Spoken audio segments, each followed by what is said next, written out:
예, 저희는 지난주부터 기도를 같이 시작했고요. 주일에는 계속 이 기도에 관한 말씀들을 좀 같이 나누고 있습니다.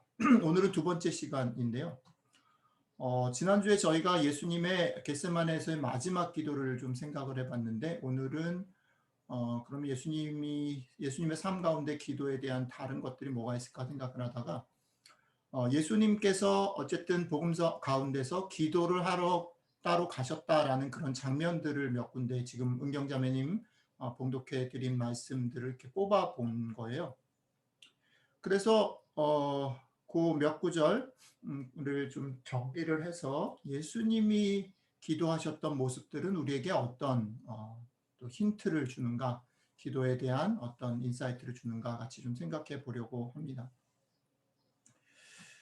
예수님께서 기도하시는 모습을 지금 은경자매님이 읽어주셨는데, 그 모습을 사실은 성경의 앞뒤를 이렇게 잘 살펴보면 재밌는 게 뭐냐면, 예수님이 기도하러 가셨다라는 그런 얘기들 앞에 뭐가 있냐면, 항상 예수님께서 열심히 사역하신, 예수님을 향해서 오는 병자들, 또 귀신 들린 자들, 또 그들을 귀신을 쫓아내고 병을 고치시고 분주하게 사셨던 그런 일들이 나오고요. 또 말씀을 가르치시는 일들, 또 오병이어의 기적을 베푸시는 일들이 항상 등장하고 난 다음에 기도하러 가셨다라는 기사가 나온다는 거죠.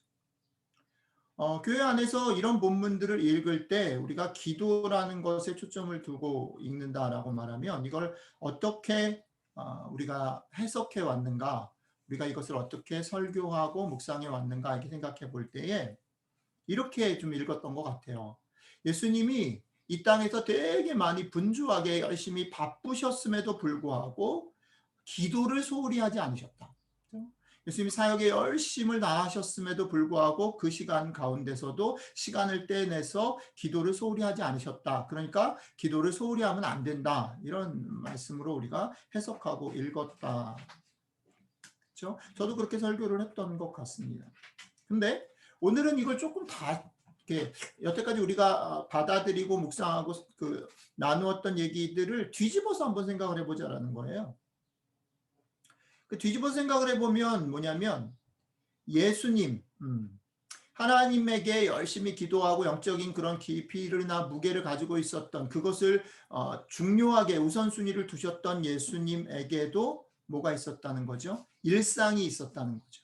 해야 할 일이 있었다라는 겁니다. 그리고 그 예수님에게 있었던 일상, 그러니까 병을 고치고 귀신을 쫓아내고 또 배고픈 자들을 먹이고 또 말씀을 가르치고 하는 그런 일상의 일들이 있었고, 또 그것이 예수님에게 있어서 소홀히 취급된 게 아니라 중요하게 취급됐으며, 그 일에 대해서 예수님은 최선을 다했다라고도 읽을 수 있다는 거죠.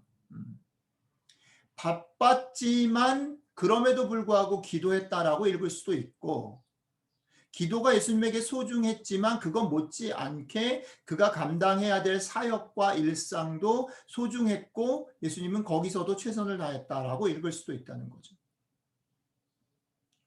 그렇게 생각을 해보면 우리 가운데 기도를 교회 안에서 얘기를 하시는 분들 가운데 이런 분들이 있어요. 이전에, 지금은 시간이 되게 오래됐는데 기도를 24시간 끊이지 않고 기도를 했다, 이런 거를 이렇게 어떻게 그렇게 24시간 36시간 끊이지 않고 기도를 했는지를 간증하는 책이 벌써 한 20년 됐나요? 되게 베스트셀러가 됐던 적이 있어요. 그래서 그분은 자기의 삶 가운데 모든 삶을 전폐하고 기도를 끊이지 않고 계속 한 것이 어떻게 워킹했는지를 그의 책에서 그냥 상세하게 서술해 놓고, 그 책을 읽는 사람들마다 대단히 부러워하고 그 사람을 되게 막 어드마이어하고 막 나도 그렇게 되고 싶다, 나도 그렇게 기도의 시간으로 내 삶을 꽉 채우고 싶다라는 그런 열풍이 불었던 적이 있습니다. 여러분들과 저도 그런 어떤 유혹 아니 좋은 열정이 있을 때가 있죠. 온통 나의 삶 전체를 기도만이 아니라면 영적인 활동으로 채워야만 마치 그것이 신령하고 거룩한 것이다라고 말하는, 그리고 그런 정서가 우리 가운데, 그러지 못한 사람들은 약간의 그런 컴플렉스나 열등감의 표현이고요. 부러움의 표현이고, 자기의 삶 가운데 기도의 시간을 계속 확보하고 길게 하는 사람들은 뭔가 그것을 당연하고 자랑스럽게 여기는 그런 어떤 정서가 우리 교회 안에 있습니다. 그런데 오늘 말씀을 따라서 보면요, 최소한 예수님의 삶을 따르는 길은 아닌 거예요. 왜냐하면 예수님은 기도도 하셨지만 그의 일상도 소홀히 하시지 않고 일상에서도 최선을 다하셨기 때문이죠. 우리가 기도의 시간을 갖는다. 지금도 저희가 기도의 시간을 연습하고 있는데요. 물론 대부분의 경우에 있어서 우리는 그런 엄두조차 내지 못하지만, 우리가 기도의 시간을 갖는다 할 때 우리의 삶의 전체 24시간, 7 days, 우리의 일상을 전부 영적인 것으로 얼마나 가득 채울 수 있는가, 그것을 가득 채우기 위해서 나의 모든 것을 희생하고 포기해도 되는 것이다 라고 여기는 것은 오늘 말씀에 따르면 옳지 않은 것이다. 오히려 오늘 말씀을 잘 들여다보면 기도의 시간을 확보하기 위해서 예수님께서는 오히려 그에게 주어진 일상 속에 그의 사역들을 훨씬 열심히 감당하셔야 했고 감당하셨다는 거죠. 그러니까 우리도, 그 예수님을 따르는 우리도 기도를 하기 위해서, 기도의 시간을 확보하기 위해서라도 역설적으로 우리에게 주어진 일상 있죠. 뭐 자녀를 키운다든지, 그죠? 가정을 돌본다든지, 직장 생활을 한다든지, 학업을 한다든지, 돈을 번다든지, 우리에게 주어진 일상들, 그것들을 소홀히 하면 안 된다. 그것에 최선을 다할 때에 오히려 우리는 기도의 자리에 나갈 수 있다. 이게 예수님이 보여주신 기도의 그림의 출발이라고 말할 수 있습니다. 순서가 중요하다라는 것입니다. 일상을 살아내는 일, 그것도 우리에게 주어진 일상을 최선을 다해서 맡은 일을 다하는 일, 그것이 먼저라는 거예요. 기도를 하러 가고 영적인 것으로 채우는 게 먼저가 아니라 일상에 최선을 다하고 일상의 삶을 살아내는 것, 그게 먼저라는 거죠. 그러나 그것이 먼저이지만 그것이 다는 아니다. 그것이 프라이어리티를 갖지만 그것이 everything, all thing은 아니다. 우리가 일상 가운데 최선을 다하는 삶을 살지만 그것만으로는 충분치 않다라는 것 또한 기억해야 하는 것입니다. 왜냐하면 여러분들과 저는 우리가 살고 쫓고 달리는 그것에 매이고 덮일 위험을 늘 가지고 있기 때문에, 저희가 잠언을 묵상하면서 계속 그 얘기를 했잖아요. 땅의 얘기로 시작했던 잠언이 항상 우리의 시야와 마음을 어디로요? 하늘로 데리고 올라가죠. 이게 신앙의 그림입니다. 이 신앙의 그림에서 순서가 중요하다고 말씀드렸습니다. 땅의 일에서부터 시작하는 것, 우리의 일상에 최선을 다하는 것으로부터 시작하는 것, 그게 맞아요. 그 순서를 따라야 돼요. 그런데 그 순서는 거기서 끝나는 게 아니고 어디로 갑니까? 하늘로 가야만 해요. 왜요?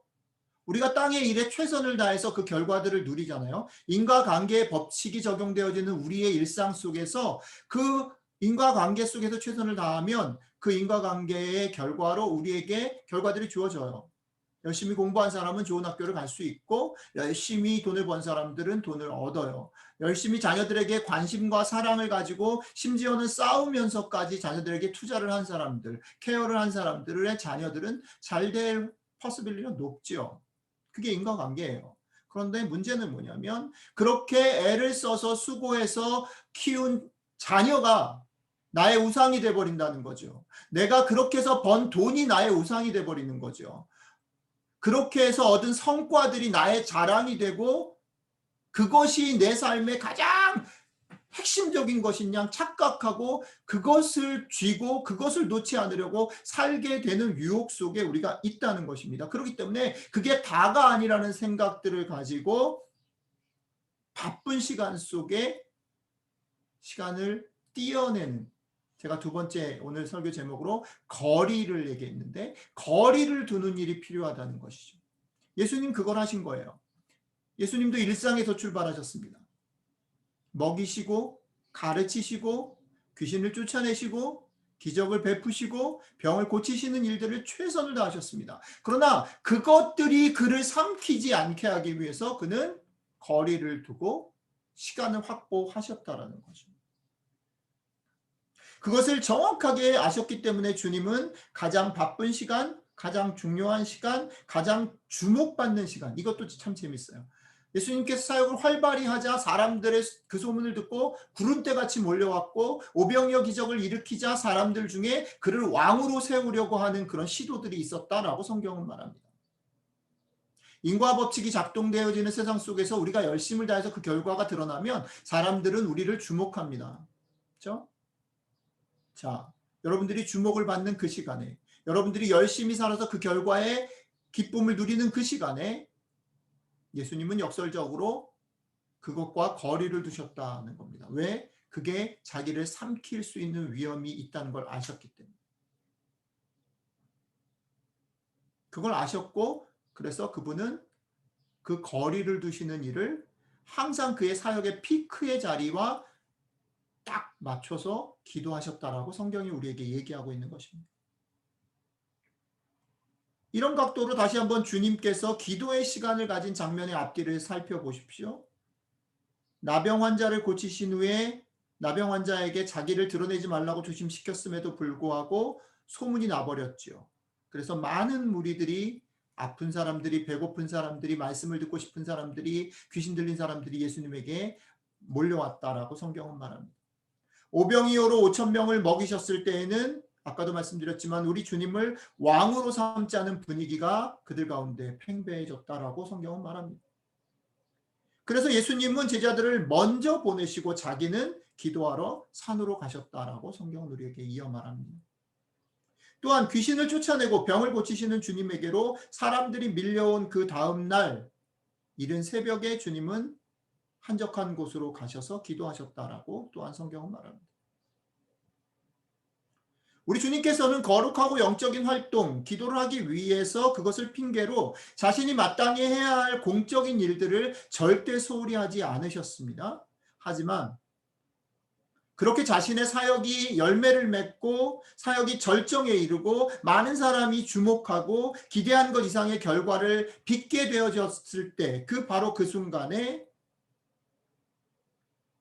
그 시간이 거리를 두고 바쁜 걸음을 멈춰서고 내가 홀로 있어야 하는 시간이라는 것을 정확히 알고 계셨고 그것을 지켜내셨습니다. 여러분들의 열심과 또 성실과 또 능력을 발휘하는 일은 너무너무 중요합니다. 여러분들의 일들을 게을리하고서 기도하면 하나님 도와주실 것이라고 생각하는 것은 옳지 않습니다. 성경적이지 않습니다. 여러분들의 일에 최선을 다하셔야 합니다. 여러분들이 만나는 사람들에 대해서 성실하게 대하셔야 합니다. 그렇죠? 그리고 때로는 탁월하게 되기 위해서 여러분들이 갈고 닦으셔야 합니다. 그래서 공부를 해야 하고 학위를 해야 되는지도 모르겠습니다. 그것은 너무너무 우리의 일상 가운데 필요하고 소중한 것이지만 이것을 기억하십시오. 바로 그것 때문에, 그 소중하고 필요한 그것 때문에 어쩌면 우리는 우리가 정말 붙잡고 있어야 할 것을 잃어버릴 수 있습니다. 그렇죠? 돈이 너무 중요하고 필요한 것이고 우리에게 있어서 잡이 너무너무 중요하고 필요한 것이고 나의 성취가 필요하고 중요한 것이지만 그것이 뭐요? 나 자신을 무너뜨릴 수 있다는 것이죠. 그것을 기억하는 일. 그리고 그것을 그 거리를 두는 것을 잘 관리하는 일. 그것이 진정한 힘이고 그 자리가 기도가 요청되는, 기도로 나아가야 되는 자리다라는 것을 오늘 주님의 모습은 보여주고 있습니다. 오늘 아까 은경자매님이 읽은 마지막 본문이 뭐냐면 그것은 지난주에 우리가 봤던 본문의 앞부분입니다. 주님께서 겟세마네 기도에서 마지막으로 하나님 아버지와 끊임없이 그걸 받아들일 수 없다라는 것을 밤새 기도했던 마지막 기도의 앞부분입니다. 그런데 재밌는 게 뭐냐면 그 마지막 결정적으로 정말 치열한 기도를 하러 가기 전에 예수님의 모습을 그 간절한 기도를 드리러 가는 첫 장면을 누가가 어떻게 소개하고 있냐면 예수님께서 그 절대절명의 기도를 드리러 갈 때에 이를 악물고 가셨다 이렇게 설명 안 하고 습관을 따라 가셨다 이렇게 설명하고 있습니다. 습관을 따라 그렇게 가셨다. 이렇게 얘기해요. 예수님의 기도의 모양과 내용과 시간과 방법은 복음서에 보면 다 다양합니다. 겟세마네 기도처럼 절박한 기도가 있었고요. 오늘 우리가 살펴봤던 것처럼 거리를 두시기 위해서 자기를 보호하시는 그런 기도도 있었고요. 우리가 다음 주나 다다음 주에 좀 살펴볼 수 있을 것 같은데 자기가 중요한 일들을 하기 전에 뭐 예를 들면 제자를 선택한다든지 그런 일을 하시기 전에 기도하러 가시는 그런 장면도 있어요. 예수님의 기도를 소개하는 복음서의 내용들에 보면 시간과 방법, 어떨 때는 새벽에 가시고 어떨 때는 밤에 가시기도 하고, 그렇죠? 방법도 되게 절박하게 붙들고 씨름하시기도 하고 되게 심플하게 기도하시기도 하고 다 달라요. 그런데 시간도 다르고 방법도 다르고 태도도 다르고 내용도 다르지만 이 모든 예수님의 기도가 보여주는 한 가지 대단히 공통적인 게 있습니다. 그게 뭐냐면 오늘 얘기했던 습관에 따라 그가 드렸던 기도는 기도의 삶이라는 것은 예수님의 몸에 배어 있는 것이라는 거죠. 아버지와 마지막 단판을 지어야 했던 그 시간에도 마찬가지였습니다. 그는 몸에 밴 그대로 습관에 따라 기도하러 가셨습니다. 그 일 때문에 기도하러 가신 게 아니라 습관에 따라 기도하러 가셔서 절박하게 기도를 하셨다는 거죠. 여러분들과 저는 지난주부터 17일에 야고보서와 함께하는 17일의 기도 훈련들, 기도 시간을 갖고 있습니다. 저는 이 기도의 훈련의 최종 모습이 뭘까 생각을 많이 합니다. 이 최종 모습은 여기에 있습니다. 그것은 기도를 우리의 몸에 붙이는 겁니다.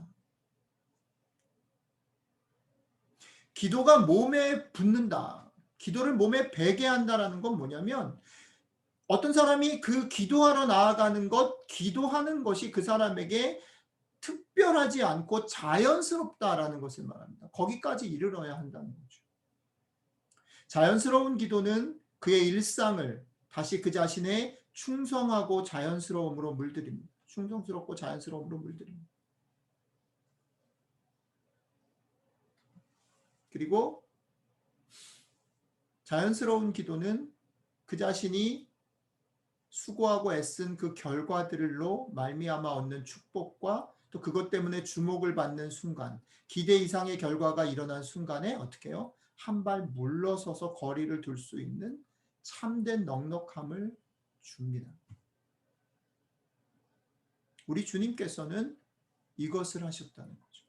기도를 몸에 배게 하는 것. 기도를 그의 삶에 배게 하는 것. 습관에 따라 기도하신 것. 조금 역설적으로 보면요. 이 기도를 몸에 배게 하시기 위해서 그의 삶 가운데 예수님이 하셔야 됐던 일은 역설적으로 보면 끝없이 기도하셨. 여러분, 기도가 몸에 밴다라는 것, 자연스럽게 기도가 된다라는 거는요. 머리로 논리적으로 배우는 게 아닙니다. 계속 기도하고 실패하고 기도하고 실패하고 기도하고 기도하고 기도하다가 주어지는 것입니다. 예수님 그렇게 하셨어요. 수도 없이 그의 짧은 인생 삶 속에서 기도하다가 결국 그가 마지막 기도를 드릴 때 그의 몸에 기도가 밴 거죠. 기도를 여러분들과 저의 몸에 자연스럽게 붙이는 것은 그런 면에서 자동적이고 선천적인 것이 아닙니다. 우리 중에는요, 어떤 사람은 영적으로 민감한 사람이 있을 수 있습니다. 있어요. 그거는 선천적이에요. 어떤 사람은 되게 민감해서 기도하러 나아가면 바로 하나님하고 영적으로 깊게 들어갈 수 있는 사람이 있습니다. 예, 있어요. 또 그것이 되게 익숙해져 있는 훈련이 된 사람도 있을 수 있습니다. 그러나 기억하십시오. 그런 사람이 있을 수 있지만 그런 사람이 그러면 더 몸에 밴 기도를 하는가? 아니요. 그렇지 않다는 것입니다. 몸에 밴 기도라는 것은 끝없는 실수와 반복의 결과로 우리에게 주어집니다. 결국 우리는 계속해서 어떤 식으로든지 기도의 맛과 기도의 멋과 기도를 먹으면서 이 자리까지 가야 되는 것입니다. 기도에는 맛이 있어요. 멋이 있어요. 기도에는 그게 있어요. 기쁨이 있어요. 그런데 재밌는 건 뭐냐면 기도의 맛과 멋과 기쁨을요. 내 몸에 배게 하기 위해서는요. 뭐가 반대해도 같이 있어야 된다고요? 실패와 아픔과 안 되는 것을 무릎 꿇리는 것과 같이 있어야 돼요. 맨날 맛있으면, 맨날 멋있으면 그것은 더 이상 멋있어진 것이 아니고 맛있어진 것이 아니에요. 기도가 그래요. 어떨 때는 기도를 통해서 하나님을 되게 깊게 경험할 수 있습니다. 어떨 때는 기도의 응답을 통해서 하나님 살아계신 것을 강렬하게 고백할 수 있습니다. 그 기도의 맛과 멋 같은 거죠. 근데 그게 맨날 오지 않아요. 어떨 때는 지루한 시간을 보내야 됩니다. 어떨 때는 피곤한 몸을 쳐서 복종시켜서 기도하러 나아가야 됩니다. 어떨 때는 끝없이 기도를 함에도 불구하고 내 마음에 온갖 생각으로 뒤덮여서 한 1초도 기도에 집중할 수 없을 때가 있습니다. 우리는 이런 맛과 멋과 좋은 것뿐 아니라 실패와 실수와 우리를 혼란시키는 것들을 반복해서 하면서 그것을 우리의 몸에, 우리의 삶에 배게 해야 합니다. 여러분들과 제가 지금 17일 동안 야고보서를 통해서 기도의 맛과 멋을 배우고 있어요. 그것은 사실 그냥 그런 것이 있다라는 것을 보여주기 위함이고 여러분들이 그것을 맛보기를 원해서 만든 시간입니다. 여러분들이 일단은 맛과 멋을 맛보기를 원해요. 오십시오. 기도하면 그것이 있습니다. 하나님 알아가는 기쁨이 있습니다. 하나님 주시는 위로와 축복과 응답이 있습니다. 그러나 그것을 통해서 여러분들이 그것뿐 아니라 실패와 또 어떻게 여러분들이 그럼에도 불구하고 나아가야 되는지를 배우기를 원합니다. 그리고 그것들을 통해서 여러분들이 아주 조금은 여러분들의 삶과 몸에 기도를 조금은 배게 하는 그런 시간의 출발이 되었으면 좋겠습니다. 여러분들을 다시 한번 지난주에 못하신 분들이 있을 텐데 이번 주에 기도의 시간으로 초대합니다. 기도하겠습니다.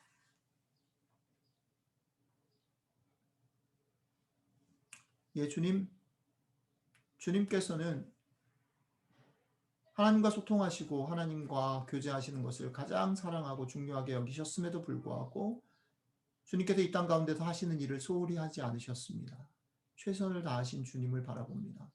우리도 우리의 삶 가운데 일상들, 우리에게 맡겨주신 일들에 최선을 다하는 삶이기를 원합니다.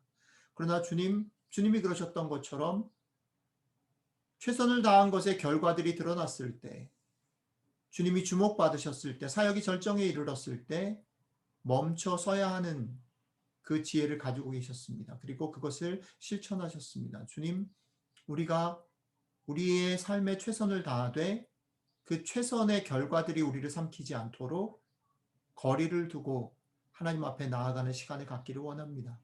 주님, 그 기도를 통해서 그 기도들이 쌓여서 그 기도의 맛과 멋을 깨달아 알며 그 기쁨에 동참함으로 혹은 그 기쁨을 알기에 나가지만 우리에게 응답되지 않는 시간들, 지루한 시간들, 실패의 시간들, 혼란스러운 시간들을 같이 경험함으로 예수님이 그러셨던 것처럼 어떤 상황에도 불구하고 내 몸과 내 삶의 기도가 배어지는 데까지 나아갈 수 있도록 주님 함께 해주십시오. 저희가 계속해서 야고보서 말씀을 가지고 기도의 시간들을 갖고 있는데 이 시간 가운데 축복해 주시고 같이 하는 모든 사람들이 지치지 않고 순간순간 기도의 맛들을 기도의 그런 깊이들을 경험하는 그런 시간들이 되게 도와주십시오. 감사드리며 예수 그리스도의 이름으로 기도드렸습니다. 아멘.